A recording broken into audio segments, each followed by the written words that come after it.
Ini kata klerus Katolik Patris Allegro.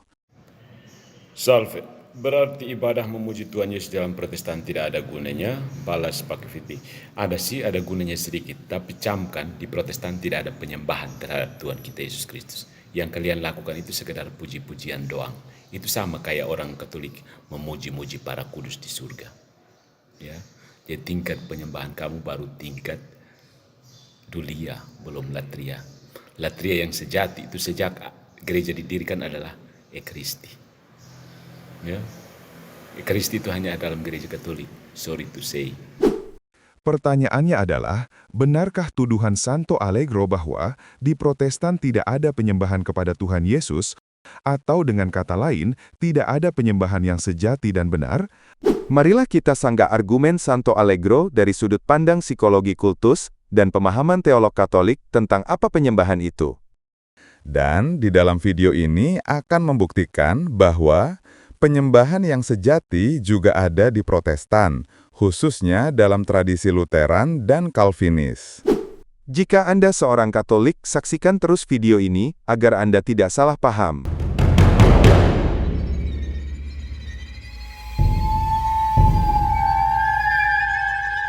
Kita telah mendengar klaim Santo Allegro di bagian awal, yaitu tidak ada penyembahan kepada Allah atau ibadah sejati di dalam Protestan. Dan ibadah yang sejati dan benar hanya ada di Gereja Katolik, lebih tepatnya Gereja Katolik Roma. Klaim-klaim hanya ada di dalam Gereja Katolik Roma yang sering diklaim oleh Santo Allegro sebenarnya adalah bukti bahwa doktrin Katolikisme Romawi memiliki kemiripan dengan ajaran kultus seperti yang dijelaskan oleh Stephen Hassan dalam bukunya Combating Cult Mind Control, yaitu sebuah kultus memonopoli kebenaran dan tidak mentolerir adanya perbedaan pendapat, sehingga kebenaran yang diklaim oleh kultus tidak terancam dan tetap terjaga. Ajaran kultus yang paling kompleks sekalipun, pada akhirnya menyederhanakan realitas menjadi dua kutub dasar, yaitu hitam versus putih, baik versus jahat, dunia spiritual versus dunia fisik, kita versus mereka. Tidak ada ruang untuk pluralisme. Ajaran kultus tidak mentolerir perbedaan pendapat atau pengakuan terhadap kelompok lainnya sebagai yang sah atau baik, atau saleh, atau nyata, karena hal itu akan mengancam monopoli kebenaran kultus tersebut. Juga tidak ada ruang untuk penafsiran atau penyimpangan. Oleh karena Santo Allegro memiliki pola pikir, hitam putih, dan mentalitas, kita versus mereka, yang ekstrim di dalam pikirannya, maka tidaklah aneh jika Santo Allegro mudah mengumbar nada kebencian, sambil tertawa melecehkan di media sosial, terhadap kelompok di luar Gereja Katolik Roma sebagai Protestan adalah bidat, masuk neraka, penyembahan yang sejati hanya ada di Gereja Roma, dan klaim-klaim bombastis sepihak lainnya. Semua itu dilakukan agar monopoli kebenaran Gereja Roma tidak tersingkirkan. Jadi sesuai dengan penjelasan ahli kultus, Stephen Hassan, apa yang disampaikan oleh Santo Allegro justru membuktikan bahwa ia memiliki salah satu pola pikir ajaran kultus, yaitu memonopoli kebenaran, saat mengklaim bahwa hanya Gereja Katolik Roma yang punya penyembahan sejati. Padahal, sikap seperti itu justru menunjukkan pola, salah satu ciri psikologis kultus yang Hassan jelaskan, yaitu mentalitas kami yang benar, kalian yang salah, atau kami penyembah sejati, kalian sekadar puji-pujian. Itulah yang disebut Hassan sebagai black and white thinking, dan us versus them mentality. Jadi, sebelum menilai Protestan tidak punya penyembahan sejati, Santo Allegro sebaiknya bercermin. Apakah cara berpikir yang eksklusif dan menolak perbedaan itu adalah tanda dari gereja sejati, atau tanda dari struktur berpola psikologi kultus? Nah, sekarang saya ingin menarik perhatian Anda kepada sebuah cuplikan video dari channel Albert Rumampuk yang menjelaskan sesuatu yang menarik. Albert membaca langsung dari buku teolog Katolik terkenal, Franz Magnus Suseno, yang menulis bahwa Gereja Katolik mengenal banyak sekali bentuk ibadah, seperti pujian, doa, novena, jalan salib, ekaristi, dan lain-lain. Nah, dalam teologi Katolik sendiri, memang dibedakan antara penyembahan atau latria kepada Allah, dan penghormatan atau dulia kepada para kudus. Tapi ketika Magnus Suseno menyebut doa dan pujian sebagai bentuk ibadah, maka secara praktis, ibadah bukan hanya ekaristi, tapi juga doa dan pujian. Jadi tidak benar jika dikatakan Protestan tidak menyembah Tuhan, karena doa dan pujian juga adalah bentuk ibadah sejati kepada Allah, sebagaimana diakui bahkan dalam teologi Katolik sendiri. Mari perhatikan cuplikan berikut ini. Saya akan baca dari sebuah buku ya, supaya saya tidak dikatakan ngarang. Dari buku Greg R. Allison, ini bukunya ya. Teologi dan Praktik Katolik Roma. Ini ada di halaman 199. Saya baca ya. Oleh karena pribadi dan pekerjaan Maria yang unik ya, kan dia Maria adalah pengantara, pengacara dibilang. Yang sangat jelas diakui di dalam gereja melalui gelarnya sebagai Theotokos atau Ibu Allah. Gereja diabdikan dengan cara yang khusus baginya, bagi Maria ini. Jadi gereja semacam mengabdi begitu kepada Bunda Maria. Pengabdian khusus yang demikian bukanlah latria. Latria ini adalah berasal dari kata Yunani latreia, yang berarti ibadah. Jadi latria itu adalah ibadah atau penyembahan ya. Sebab ibadah atau penyembahan itu milik Allah semata. Jadi Maria bukan objek ibadah, bukan objek penyembahan. Karena itu hanya milik Allah. Itulah latria. Latria adalah ibadah atau penyembahan. Kemudian dulia. Dulia itu apa? Itu dari kata Yunani doulia. Artinya pelayanan. Dan menurut orang Katolik, menurut Patres Allegro itu ditujukan kepada orang kudus yang ribuan tadi itu ya, Santa dan Santo itu. Jadi ini berbeda dengan latria. Kalau latria ibadah penyembahan, maka dulia itu adalah pelayanan atau penghormatan. Dan ada lagi satu penghormatan yang spesial, itu yang mereka sebut dengan hiperdulia atau superveneration, pelayanan atau penghormatan yang lebih. Hyper itu kan lebih ya, lebih dari atau berlebihan. Itu hyperdulia, berarti penghormatan yang lebih. Kalau dulia itu adalah penghormatan bagi orang-orang kudus, maka hyperdulia, penghormatan yang lebih tinggi, yang istimewa. Itu kepada siapa? Bunda Maria. Nah, itu pembedaannya. Ya sudah lihat ya, pengertian latria tadi apa? Ibadah atau penyembahan. Nah, sekarang saya mau kaitkan dengan buku daripada Franz Magnus Suseno, Katolik itu apa? Sosok ajaran kesaksiannya. Ini ya bukunya. Ini cendekiawan Katolik yang hebat, yang ternama, dikenal di Indonesia ya, bukan Patres Allegro. Patres Allegro itu bukan apa-apanya dibandingkan dengan profesor ini. Ada di halaman 22 ya, sampai 23 sebetulnya. Di halaman 22 dibilang begini, Gereja Katolik mengenal banyak sekali bentuk ibadat. Ingat tadi ya, latria tadi apa? Latria itu adalah ibadat. Dari kata Yunani itu berarti ibadat, ibadah atau penyembahan. Silakan saudara simak pernyataan tulisan daripada Profesor Suseno. Saya ulang lagi ya. Gereja Katolik mengenal banyak sekali bentuk ibadat. Apa semua itu? Misalnya dikatakan ya, pujian.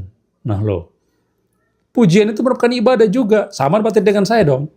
Patres Allegro menentang Albertus Mampuk salah. Kalau pujian penyembahan, berarti khotbah itu penyembahan. Kalau kita memuji Tuhan di depan jemaat, berarti kita menyembah jemaat.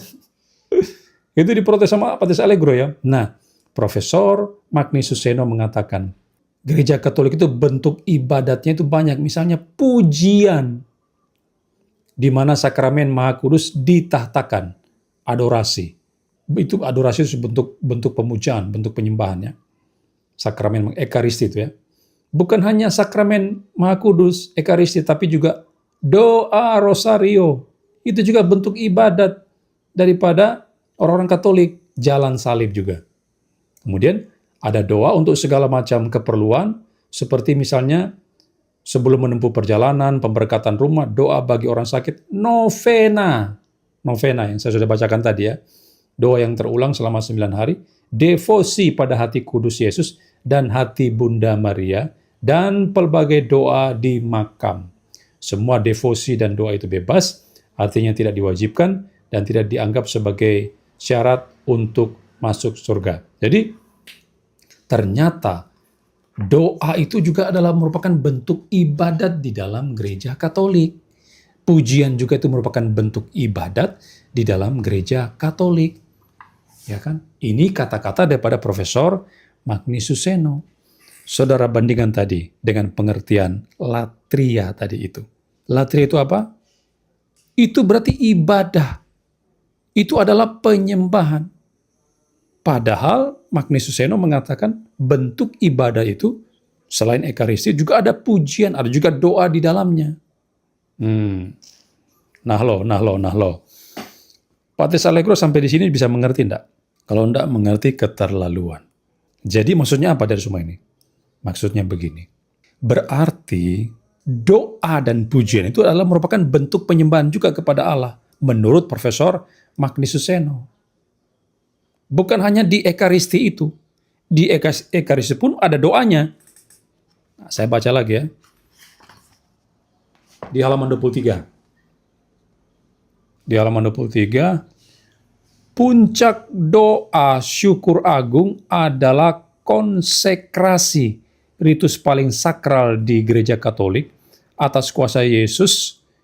Imam mengulangi kata-kata Yesus dalam perjamuan akhir atas roti dan anggur, yang menjadikan roti dan anggur itu kehadiran Yesus sendiri, transubstansiasi itu ya.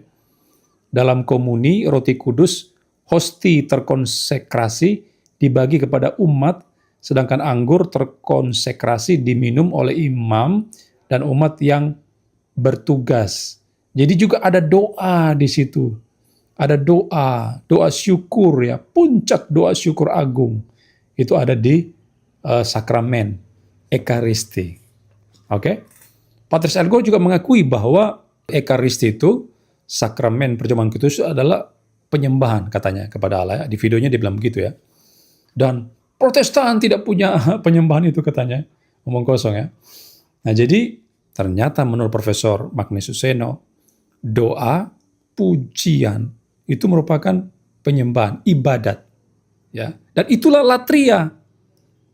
Maka kesimpulannya, ketika orang-orang Katolik, ketika Patris Allegro berdoa kepada Maria, itu adalah ibadat dan itu adalah penyembahan. Oke? Anda mau berkelit lagi Patris Allegro? Kalau Patris Allegro tidak setuju dengan saya, protes ini. Jangan protes saya. Saya hanya ngutip dari Profesor Magnus Suseno. Silakan bantah Profesor. Seorang cendekiawan Katolik, guru besar, profesor, pengajar, filsafat teologi. Berani bantah? Silakan bantah. Jangan bantah saya, bantah beliau. Berarti apa? Berarti ketika Patris Allegro berdoa kepada Bunda Maria, itu adalah bentuk ibadah dan itu adalah bentuk penyembahan, maka Patris Allegro sedang menyembah Bunda Maria. Dan perlu kita ketahui pula bahwa istilah kata dulia dan hiperdulia tidaklah muncul di dalam Alkitab, karena memang istilah kata tersebut muncul kemudian untuk mengajarkan kepada umat gereja Roma konsep devosi pemujaan kepada orang-orang kudus dan Bunda Maria. Untuk memahami konsep devosi pemujaan gereja Roma ini, lihat video nomor 207. Nah, sekarang poin yang terakhir yang kita akan kaji, yaitu apakah penyembahan yang sejati menurut Rasul Paulus? Kitab Roma 12, ayat 1 mengatakan, "Karena itu saudara-saudara, demi kemurahan Allah aku menasehatkan kamu, supaya kamu mempersembahkan tubuhmu sebagai persembahan yang hidup, yang kudus, dan yang berkenan kepada Allah, itu adalah ibadahmu yang sejati." Dan ini menariknya, yaitu saya ingin Anda memperhatikan kata ibadah yang digunakan oleh Paulus itu. Yaitu kata ibadah, dalam bahasa aslinya adalah latreia. Kata ibadah, di sini berasal dari akar kata yang sama dengan latria. Apa artinya?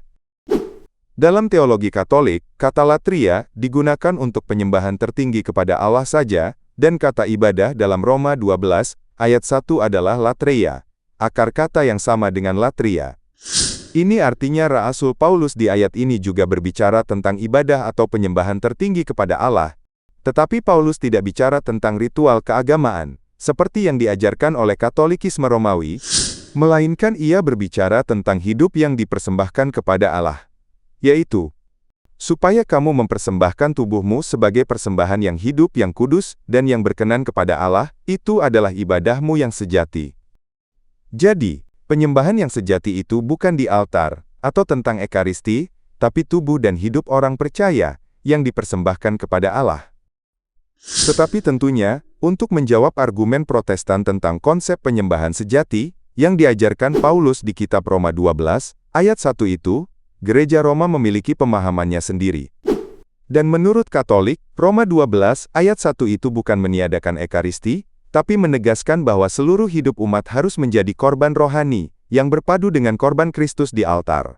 Ibadah sejati bagi Katolik bukan sekadar hidup suci, tapi hidup yang mengalir dari ekaristi. Dan tentunya, argumen Katolikisme Romawi itu juga beroleh sanggahan balik dari pihak Protestan. Yaitu kitab Roma itu berbicara tentang etika hidup, bukan liturgi sakramental.